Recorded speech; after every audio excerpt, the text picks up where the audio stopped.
Multiple leg का जो प्रश्न है वो बहुत इंपॉर्टेंट है। और मेरी कैसे लेग्स ओपन हुई, क्योंकि हमारे यहाँ मल्टीपल लेग स्टार्टिंग से रहा, कभी कोई बाउंडेशन नहीं रही, लेकिन कल्चर टू की 2 लेग का रहा, सब लोग 2 लेग ही चलाते थे। तो मेरे साथ ये हुआ, स्टार्टिंग में जब हम लोग जुड़ते हैं ना तो मालूम नहीं होता किसकी लेग चलेगी किसकी नहीं चलेगी। तो मेरी 2 लेग चल गई और एक व्यक्ति ने मेरे ऊपर में एक कमेंट किया कि भाई इनका तुक्का लग गया और तुक्के की वजह से इनकी दोनों चल गई, क्योंकि उनकी एक चल रही थी, उनकी दूसरी नहीं चल रही थी। तो उस चीज को मैंने बड़े पॉजिटिव वे में लिया। मैंने ये सोचा कि शायद ये ठीक कह रहे हैं, मैं अपने आप को चेक करता हूँ मेरा तुक्का लगा है या मैंने चलाई है ये। तो वो अपने आप को चेक करने के पॉइंट ऑफ व्यू से मैंने एक तीसरी लेग और स्टार्ट की, ऑनेस्टली अपने आप से, अपने आप को प्रूव करने के लिए। और वो की और उस पर मेहनत भी की, एक बर्निंग डिजायर भी थी कि यस करके दिखाना, वो जो वाली फीलिंग थी।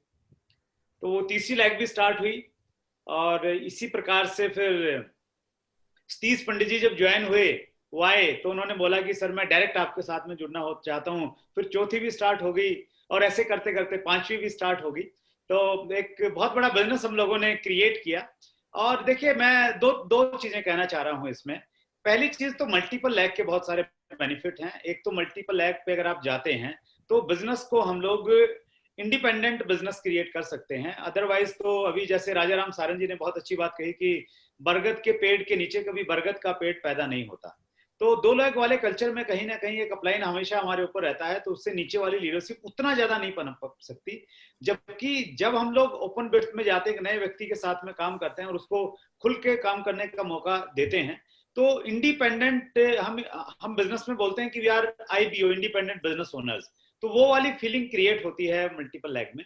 दूसरा बेनिफिट ये मुझे लगता है कि एक असली लीडरशिप, एक स्ट्रॉन्ग लीडरशिप क्रिएट होती है।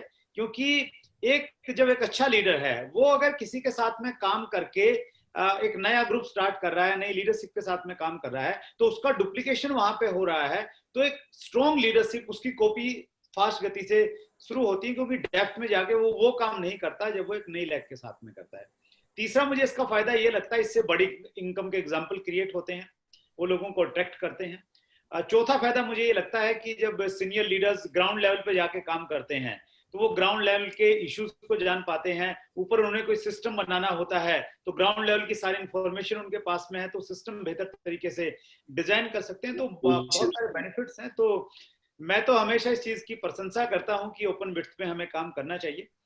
और रही बात आपकी ये कि भाई कोई लोग नाराज नहीं होते हैं, सबको साथ में लेके कैसे चला जाता है, उसमें सिंपल सा मेरा ये मानना है कि आप अगर नई लेग खोल रहे हैं तो पुरानी पे से आप ध्यान मत कीजिए। उतना ही ध्यान रखिए जो आपके पास में एक्स्ट्रा टाइम था या आपने जो सीखा है, उस सीखे हुए चीज को इम्प्लीमेंट करके आप नया ग्रुप चलाइए। पहले वाले लोगों को आपको बिल्कुल नहीं लगना चाहिए कि आप उनको इग्नोर कर रहे हैं। और मैं बहुत ऑनेस्टली एक चीज कहना चाह रहा हूँ, मेरी जो सबसे पहली ग्रुप थी, जो बड़ा ग्रुप था, आज भी मेरा काफी सारा समय उसमें जाता है और मैं बहुत इमोशनली अटैच हूँ एक एक व्यक्ति को। चूंकि मैंने अब उनके साथ में काम किया तो उनको मैं कैसे छोड़ दूं। मैं इसलिए नहीं छोड़ सकता कि उनका वॉल्यूम बहुत बड़ा हो गया है। तो वो इमोशंस हैं और वो इमोशन कभी जाने नहीं चाहिए।